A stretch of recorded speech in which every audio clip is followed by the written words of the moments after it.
আজকে আমাদের আলোচনার বিষয় বেড ওয়েটিং কিংবা রাতে বাচ্চারা বিছানায় যে ইউরিন করে সেটা নিয়ে। তো অনেক সময় আমরা খেয়াল করে থাকি যে বাচ্চা বেশ বড় হয়ে গেছে, তবুও সে রাতের দিকে কিন্তু বিছানা ভেজাচ্ছে।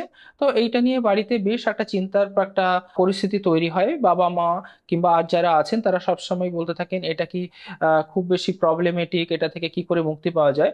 তো এটার জন্য কিন্তু অনেক রকম মিথ তৈরি হয়েছে। বেড ওয়েটিং খুব রেয়ার এবং এটা সাধারণত দেখা যায় না, এটা কিন্তু একটি মিথ। আমরা যদি খোঁজ নিই, অনেকের বাড়িতেই দেখা যাবে তাদের কিন্তু বাড়িতে যে বাচ্চাটি আছে সে 5 বছরের বাদে ইউরিন করতে পারে।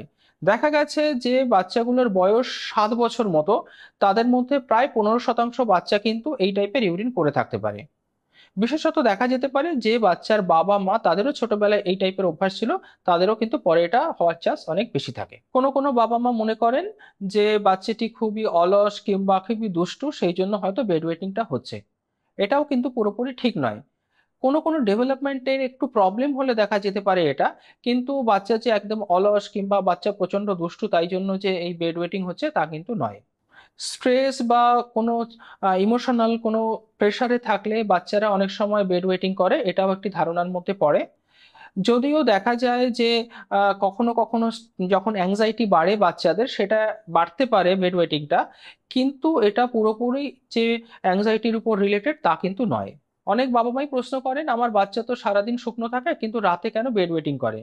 এটাও কিন্তু খুব বেশি গুরুত্বপূর্ণ কিছু নয়। প্রায় সময়ই দেখা যায় যে বাচ্চারা আস্তে আস্তে যখন দিনের বেলায় ড্রাই থাকা শেখে, তারপরে বাচ্চা রাতেও শুকনো থাকা শিখতে থাকে। সুতরাং বেড ওয়েটিং কিন্তু কিছুদিন পরেও চলতে পারে যখন সে অলরেডি ডে টাইমে ড্রাই হওয়া শুরু করেছে। বেশ কিছু বাড়িতে এই ধারণা আছে যে বাচ্চাকে বকাবকি করলে কিংবা ছোটখাটো শাস্তি দিলে তার হয়তো বেড ওয়েটিং এর সমস্যাটা চলে যাবে।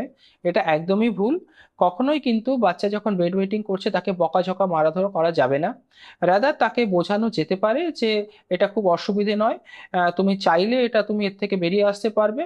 এবং যেদিন যেদিন সেই বাচ্চাটি ধরুন বেড ওয়েটিং করলো না, শুকনো থাকলো রাতে, তো তখন কিন্তু আমরা তাকে তার জন্য আরো অ্যাপ্রিসিয়েট বা তাকে কোনো একটা গিফট কিছু দেওয়ার ব্যবস্থা করতে পারি। যেমন ধরুন কোনো কোনো ক্ষেত্রে তাকে স্টার মার্ক দেওয়া, যে আজকে তুমি বেড ওয়েটিং করোনি তাই আজকে তোমার জন্য একটি স্টার থাকলো। অনেক বাচ্চার ক্ষেত্রে মা বাবা বলেন যে আমরা যদি তাকে রাতে উঠিয়ে ইউরিন করাই তাহলে হয়তো সে শুকনো থাকবে বা বেড ওয়েটিং হবে না। এটাও কিন্তু পুরোপুরি সবসময় যে সমর্থন করা যায় তা নয়। তাকে ঘুমানোর আগে প্রপারলি ইউরিন করিয়ে তারপর শোয়াতে হতে পারে, এবং সে যদি নিজে উঠতে চায় তখন কিন্তু তাকে টয়লেটে নিয়ে যাওয়া যেতে পারে। সব থেকে গুরুত্বপূর্ণ প্রশ্ন হলো, অনেক বাড়িতেই মনে করেন বাবা মা যে অন্যরা আছেন যে কোনো একটি ওষুধ দিলেই হয়তো এই বেড ওয়েটিংটা একদমই সেরে যাবে। এটা একদমই ভুল কথা। এটা সময়ের সাথে সাথে আস্তে আস্তে যখন সে ডেভেলপড হবে তখন এটাও কমবে। কোনো ওষুধ নেই যাতে আমি আজকে দিলাম কয়েকদিনের মধ্যে কি কালকেই জিনিসটা পুরোপুরি সেরে গেল।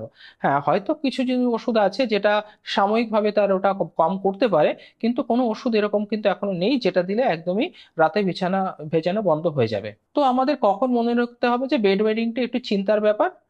যদি দেখা যায় যে বাচ্চাটি আগে সে পুরোপুরি ড্রাই থাকছিল দিনে এবং রাতে কোনো রকম বেড ওয়েটিং হচ্ছিল না অ্যাটলিস্ট ফর 6 মাস মতো, হঠাৎ করে সে শুরু করছে যে তার একটা এরকম প্রবলেম হচ্ছে, তো সেক্ষেত্রে কিন্তু অবশ্যই আপনাদের চিন্তা করতে হবে এবং নিকটবর্তী যে আপনার পেডিয়াট্রিশিয়ান ডক্টর আছেন তার সঙ্গে কথা বলতে হবে। 6 মাস বাচ্চা পুরো ড্রাই থেকে যে সে আবার যে বেড ওয়েটিং শুরু করলো এটাকে বলা হয় সেকেন্ডারি বেড ওয়েটিং।